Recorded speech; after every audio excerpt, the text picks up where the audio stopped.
प्रदेश में 2 चरणों में होने वाले लोकसभा चुनाव को लेकर प्रचार परवान चढ़ चुका है। बड़े नेताओं के दौरे हो रहे हैं और प्रत्याशी अपनी पूरी ताकत झोंक रहे हैं। और इस बीच हमारे साथ हैं जन टीवी के हेड योगेंद्र शर्मा, जो पूरे प्रदेश में इस समय चुनावी जायजा लेने निकले हुए हैं। जोधपुर आए हैं, हमारे स्टूडियो हैं, तो हमने कहा क्यों ना कहो योगेंद्र जी से बात की जाए कि इस समय प्रदेश में उनको क्या हालात नजर आ रहे हैं। योगेंद्र जी, सबसे पहले तो आपका बहुत बहुत स्वागत है। Thank you Ajay ji. क्या लग रहा है आपको? पूरे प्रदेश में आप घूम रहे हैं, बड़ी बड़ी हॉट सीटें कवर कर रहे हैं, आप कोटा जाके आए हैं, आप जयपुर में तो आप रहते ही हैं, अलवर आपने देखा है जब भूपेंद्र यादव लड़ रहे हैं, बाड़मेर आपने देखा है जहाँ त्रिकोणीय मुकाबला है, अब आप जोधपुर में भी हैं। क्या ओवरऑल अगर हम प्रदेश की बात करें 25 सीटों की, क्या लग रहा है आपको? देखिए अजय जी, बीजेपी पूरी कोशिश कर रही है कि हैट्रिक 25-0 की जाए, लेकिन इस बार थोड़ा सा टफ है ये। उसकी वजह ये है कि मुझे एंटी इनकम्बेंसी जैसी तो चीज़ नहीं लगती। अभी भी चेहरा मोदी है और पहली बार में जैसे कि मोदी गुजरात मॉडल पे आए, उसके बाद में मोदी पुलवामा अटैक के बाद में एक सिंपैथी थी और अब मोदी की गारंटी की बात चल रही है। लेकिन ये चुनाव जातीय समीकरणों में और टिकटों में बहुत ज़्यादा उलझा हुआ है। कुछ ऐसी सीटें हैं, मसलन आपके मारवाड़ की अगर हम बाड़मेर की बात करें तो रविंद्र भाटी को सोच ही नहीं सकता कि पहली बार में विधायक और विधायक के बनने के बाद में दिग्गज नेताओं के इस तरह से पसीने छुड़ा सकते हैं। मोदी जी आए, राजनाथ जी आए, सनी देओल आए, तो मुझे लगता है कि टफ मुकाबला है। और देखिए, अगर यूं भी बात करें तो कांग्रेस के पास में इस चुनाव में खोने के लिए कुछ नहीं है। अगर 1 सीट 2 सीट भी गेन करती है तो मुझे लगता है कि कांग्रेस में जो बिखराव की स्थिति है उसमें जान आएगी। बाड़मेर की बात कर रहे हैं हम, आपने कहा बाड़मेर में मुकाबला त्रिकोणीय है, दिलचस्प है। निश्चित रूप से रविंद्र भाटी वहाँ बहुत बड़ी टक्कर दे रहे हैं, खासतौर से बीजेपी कैंडिडेट को, जो केंद्रीय मंत्री। मानवेंद्र सिंह की वापसी हुई है बीजेपी में, आपको क्या लगता है मानवेंद्र सिंह का जो कार्ड बीजेपी ने खेला है, बीजेपी उनको लाई है, उसका कुछ असर होगा इस बाड़मेर के चुनाव पर? देखिए, मुझे बहुत मुश्किल लगता है। एक तो उनके कुछ हालात ऐसे रहे, एक्सीडेंट की वजह से डिले हो गया, और दूसरा पब्लिक सिंपैथी और सिंपैथी के साथ में वोट देने में बड़ा अंतर है। जब वोट देने जाती है तो सोचती है, मैंने देखा रविंद्र भाटी का क्रेज़ जिस तरह से वहाँ पे है, कोई जातीय बंधन में नहीं है। रूपाला जी के बयान के बाद में कुछ लोग भुनाने की कोशिश कर रहे हैं कि राजपूत समाज में नाराज़गी है, लेकिन वो फैक्टर भी मुझे नहीं लगता उसमें कि राजपूत नाराज़ हैं बीजेपी से, इस वजह से रविंद्र के साथ जुड़े हों, वहाँ पे हैं। और देखिए, अगर जो स्थिति बनी और जो अभी वहाँ पे एक टेम्पो उसका बना हुआ है, अगर ये रहा कायम तो कोई बड़ी बात नहीं है कि बीजेपी पिछड़ भी सकती है, यानी कि कैलाश चौधरी तीसरे स्थान पे भी जा सकते हैं। ये फाइट सीधी उम्मीदवार और रविंद्र के बीच में हो सकती है, लेकिन कहना जल्दबाजी होगी क्योंकि मोदी जी की सभा है, सुन रहे भी, कोई रोड शो भी कराएंगे। देखिए, केंद्र में मंत्री हैं कैलाश चौधरी, अगर हारते हैं तो गारंटी पे कई सवाल खड़े होंगे। इस कारण से उनकी कोशिश है कि राजस्थान से उनके 3 मंत्री और 1 लोकसभा अध्यक्ष मैदान में है, जो हॉट सीट बनी हुई है। तो उनकी पूरी खबर पल पल की मोदी जी के पास में है, उनका जो नेटवर्क है उससे जुड़ा रहे हैं, और खासकर बाड़मेर पे काफ़ी उनका फोकस है। 2 बातें बाड़मेर को लेके कि एक 26 साल का युवा, वाकई उसमें इतना क्या क्रेज है। देखो, सोशल मीडिया का ज़माना है, आपने देखा कुछ दिन पहले गेम जो खेलते हैं बच्चे, उन्हीं के साथ में मोदी ने इंटरेक्शन किया। तो पूरी चीज़ों को देख रहे हैं कि ऐसा कहीं चूक तो नहीं हुई है। और अगर रविंद्र भाटी जीत जाते हैं तो मुझे लगता है कि राजस्थान की सियासत का एक नया अध्याय शुरू होगा कि अगर आप में वो मादा है, जनता के बीच रहते और लोकप्रिय हो, तो मुझे लगता है कि सिंबल महत्व नहीं रखता है। एक और हॉट सीट है कोटा, जहाँ से लोकसभा अध्यक्ष ओम बिरला उम्मीदवार हैं और सामने उन्हीं की पार्टी से कांग्रेस में आए प्रहलाद गुंजल हैं। आप कोटा जाकर आए, कोटा में आपको क्या माहौल लग रहा है? क्या गुंजल वर्सेस धारीवाल जो पहले था, अभी भी, चाहे वो प्रहलाद गुंजल कांग्रेस से लड़ रहे हो, लेकिन लगता है आपको शांति धारीवाल साथ दे रहे हैं? देखिए, वहाँ पे शांति धारीवाल अगर गुंजल नहीं होते तो भी वहाँ ओम शांति का नारा चलता है एक, और कहा जाता है कि शांति धारीवाल ओम बिरला को कोऑपरेट करते हैं, ओम बिरला शांति धारीवाल को कोऑपरेट करते हैं। लेकिन प्रहलाद गुंजल उनके धुर विरोधी हैं और मंच पे बैठ भी गए, हाथ में मिला लिया, सब बातें हुई, लेकिन जो अदावत अंदर से टीस आपस में, वो मुझे नहीं लगता कि दूर हैं। ओम बिरला दौड़ में आगे हो सकते हैं, जीत भी जाएं, कोई बड़ी बात नहीं होगी, लेकिन प्रहलाद गुंजल ने वहाँ ऐसे लोगों का कहना है कि कांग्रेस अगर ईमानदारी से साथ देगी तो प्रहलाद गुंजल भी इन स्थितियों को बदल सकते हैं। और उसके अलावा सबसे जो अहम जो बात है वो है कि गुंजल बड़ी मजबूती के साथ में चुनाव लड़ रहे हैं। कई लोगों से मैंने पूछा कि ओम जी पहले 10, साढ़े 10, 11 बजे तक आ जाते थे, कार्यालय में मीटिंग करते थे, लेकिन अभी ओम बिरला जी को रात को 2 बज रहे हैं, 3 बज रहे हैं, 1 बज रहा है और सुबह जल्दी निकलना पड़ रहा है। ये वहाँ की सिचुएशन से, देखिए चुनाव होता है जय जी। ओम बिरला भी मजे हुए खिलाड़ी हैं, वो ये नहीं छोड़ना चाहते कोई कसर, क्योंकि उनके कैरियर का टर्निंग पॉइंट है ये। अगर थोड़ा बहुत भी 19-20 होता है तो बाद में कौन पूछता है किसी को, तो वो पूरी कोशिश करेंगे और पूरी उसके साथ में चुनाव लड़ रहे हैं। लेकिन हाँ, ये बात ज़रूर है कि इस बार स्ट्रगल काफ़ी करना पड़ रहा है। अलवर की बात करें, जहाँ के आप खुद रहने वाले हैं, अलवर में भूपेंद्र यादव आए हैं चुनाव में और कांग्रेस के ललित हैं, वहाँ पर क्या कांग्रेस ने एक भारी वाला मुद्दा बनाने की कोशिश की है? लग रहा है आपको उसमें कुछ सफलता मिल रही है उनको? देखिए, मुद्दा है, लेकिन अगर अर्बन जो बेल्ट है उसमें मोदी और राम मंदिर का मुद्दा है वहाँ पे, लेकिन अहीर बेल्ट जो है उस पर डिपेंड करेगा, क्योंकि ललित यादव का सवाल ये होता है वहाँ अहीरवाल में कि मेरा कसूर बताइए, मैं आपका बेटा हूँ, आप लोगों के बीच में पैदा हुआ, मुझे आगे बढ़ा है। भूपेंद्र यादव का तो कद बहुत बड़ा है, बड़े नेता हैं, वो तो राज्यसभा में भी जा सकते हैं, मेरा कसूर बताइए।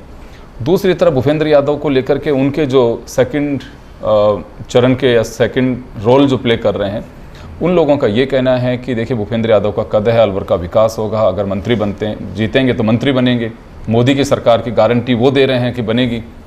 तो यहाँ बड़ी उलझन है। अभी मैं कल ही देख रहा था भैरोड में कुछ संगठनों ने कहा कि नहीं साहब, वो बाहरी हैं और हम उनका साथ नहीं देंगे, ललित यादव का देंगे।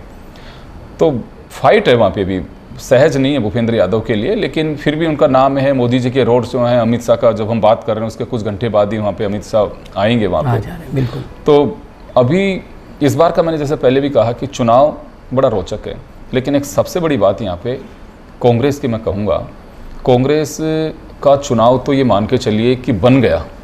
कांग्रेस जिस तरह से लगनी चाहिए थी उसे मुझे दिखाई नहीं दे रहा कि सोनिया गांधी जी, खड़गे, प्रियंका आई थी, उस दिन भीड़ बहुत कम थी, एयरपोर्ट पे 1 घंटे इंतजार करना पड़ा। तो गंभीरता आप देखिए कि जयपुर में जितने कार्यकर्ता अगर वो भी मौजूद होते तो आई थिंक 20-25 हज़ार तो लोग वैसे ही इकट्ठे हो सकते थे, लेकिन नहीं थी भीड़। तो कांग्रेस बहुत सीरियसली नहीं ले रही चुनाव को। ये अगर गुटबाजी है, अशोक गहलोत साहब हैं, जालोर लगे हुए हैं, सचिन पायलट अपने लोगों को जिताने में लगे हैं, गोविंद सिंह डोटासरा ये देख रहे हैं कि मेरा अवसर अच्छा है, अगर 2-3 सीट भी कहीं तुक्के में जीत जाते हैं तो मेरा कद बढ़ जाएगा।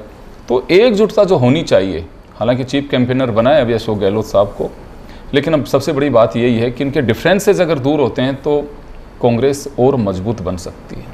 जालोर सिरोही की बात करें, पूर्व मुख्यमंत्री के पुत्र चुनाव लड़ रहे हैं, वहाँ पर उनका जो मुकाबला है वो लुम्बाराम से, जो बहुत सीधे सरल व्यक्तित्व के धनी कहते हैं जिन्हें। क्या लग रहा है आपको जालोर सिरोही में? देखिए, जो आपने कहा कि लुम्बाराम का सबसे बड़ी योग्यता और प्लस पॉइंट ही यही है, एक तो किसी गुटबाजी में नहीं है, आम कार्यकर्ता उन्हें सहजता के साथ में ले रहे हैं, उनके लिए लोग लगे हुए हैं। वैभव गहलोत हैं, अशोक गहलोत खुद कोशिश कर रहे हैं, राजनीति के खिलाड़ी हैं, वो भी पूरी कोशिश कर रहे हैं।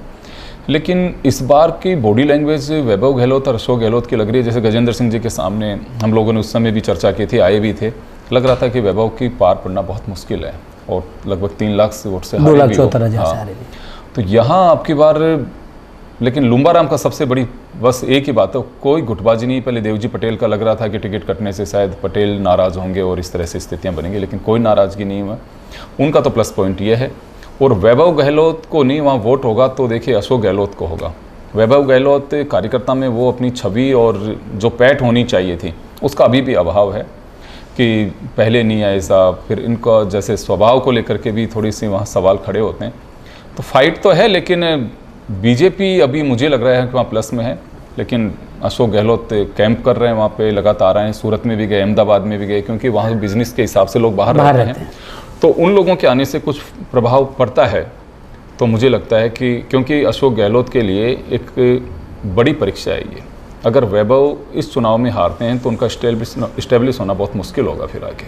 चुनाव में राजस्थान में 2 सीपी जोशी चुनावी मैदान में, एक बीजेपी के प्रदेश अध्यक्ष और एक पूर्व विधायक, दोनों बॉर्डर से और लड़ रहे हैं एक दूसरे, दोनों आसपास के क्षेत्र में। क्या लग रहा है आपको? देखिए, सीपी जोशी चित्तौड़गढ़ में मुझे नहीं लगता कि उनके सामने कोई संकट है, क्योंकि एक तो प्रदेश अध्यक्ष हैं वो, दूसरा पहले से जमे हुए हैं, सहज हैं वो लोगों के बीच में। उदयलाल आंजना मजबूत हैं, लंबे समय से वहाँ पे राजनीति में रहे हैं, उनका नाम है, ये नहीं कि कौन उदयलाल आंजना है, लेकिन चुनाव जिस तरह से लड़ा जाना चाहिए तो नहीं लड़ रहे वो। और सीपी जोशी के सामने वहाँ मुझे लग रहा है कि वहाँ लहर काफ़ी प्रभावी है, मोदी की भी हो और सीपी जोशी के खुद का जो स्वभाव है, प्रदेश अध्यक्ष होने का फायदा भी, बहुत बड़ा बेनिफिट भी है उनको, खुद का सीपी जोशी का अपना बेनिफिट है, क्योंकि हर किसी से मिलते हैं। चंद्रभान सिंह आक्या जो है उनकी एक बड़ी मुश्किल लग रही थी, लेकिन खुल करके। और दूसरी बात अजय जी, क्या होता है कि अगर आप पार्टी के साथ में जुड़े हुए हो, आपकी सरकार है, आप विधायक हो निर्दलीय, आपको 10 काम करवाने हैं, आप अदावत करके कुछ नहीं ले सकते, उनको भी मालूम है। तो हर चीज़ आदमी देखता है, खुद का नफ़ा नुकसान भी देखता है, अगली बार हो सकता है बीजेपी इन्हें ही टिकट दे वहाँ से, क्योंकि अपना दमखम तो इन्होंने दिखाया, अच्छे वोटों से जीत के भी आए हैं। तो सीपी जोशी के सामने मुझे दिक्कत नहीं लग रही। यहाँ लेकिन भीलवाड़ा में वहाँ भी धरातली कार्यकर्ता हैं। मेरी बात हुई उनसे दामोदर अग्रवाल जी से, तो उनका ये कहना था कि हाँ साहब, सीपी जोशी जी का भी कद है और हमें मेहनत करनी पड़ेगी। तो ये बात तो ठीक है कि भीलवाड़ा की सीट का मुकाबला केवल सीपी जोशी के कारण ही बन रहा है। अगर और कोई कैंडिडेट होता तो मुझे लगता है कि बीजेपी डिक्लेयर कर चुकी होती कि हाँ साहब ये चुनाव तो हम जीत गए, लेकिन अभी मेहनत करनी पड़ रही है। लग रहा है आपको वहाँ मुकाबला हो रहा है सीपी जोशी? बिल्कुल मुकाबला हो रहा है, और सीपी जोशी ने मन से एक ही बात कहते हैं कि भाई मैं भीलवाड़ा छोड़ के जाने का कारण था कि मैंने कमिटमेंट था मेरा, अगर मैं पानी पहुँचा पाया तो मैं आऊँगा, नहीं तो नहीं आऊँगा। चंबल का पानी पहुंचाया, 5,000 करोड़ रुपए स्वीकृत कराया। अब ये कहना बीजेपी का, सीपी साहब के शब्दों से, कि ये कहना बीजेपी का कि कुछ नहीं किया, मेरे पास ऑन रिकॉर्ड है, आप आरटीआई में निकलवा सकते हैं कि मैंने यूपीए गवर्नमेंट से 5,000 करोड़ रुपए स्वीकृत कराए, चंबल के पानी के, मेमो कोच के, फैक्ट्री के। तो पानी पहुँचाने के बाद में मैं यहाँ पर लोग पहुँचाऊँ, और मन से उनके लिए यही कहा जाता है कि सब भीलवाड़ा की भागीरथ हैं ये, तो कद है उनका, वहाँ बीजेपी को जोर आएगा। एक और सीट है बीकानेर, जहां अर्जुन राम मेघवाल केंद्र सरकार के मंत्री चुनाव में और गोविंद राम मेघवाल सामने हैं। आपको क्या लग रहा है, कह रहे हैं इस बार थोड़ा वहां पे भी मुकाबला एक तरफा नहीं है? देखिए, जैसे पहले क्लियर हालात थे वैसे तो नहीं है, लेकिन हाँ अर्जुन मेघवाल जीत सकते हैं वहाँ से। भारी है। गोविंद मेघवाल के लिए एक टीम जो होनी चाहिए, क्योंकि कम्युनिस्ट पार्टी लेबोरियस है, वो इस बार मिले उनको वहाँ से, आम आदमी पार्टी के कार्यकर्ता मिल गए हैं, वो पूरी तरह से लगे हुए हैं। तो कम्युनिस्ट पार्टी का बेनिफिट उन्हें मिलेगा गोविंद राम जी को।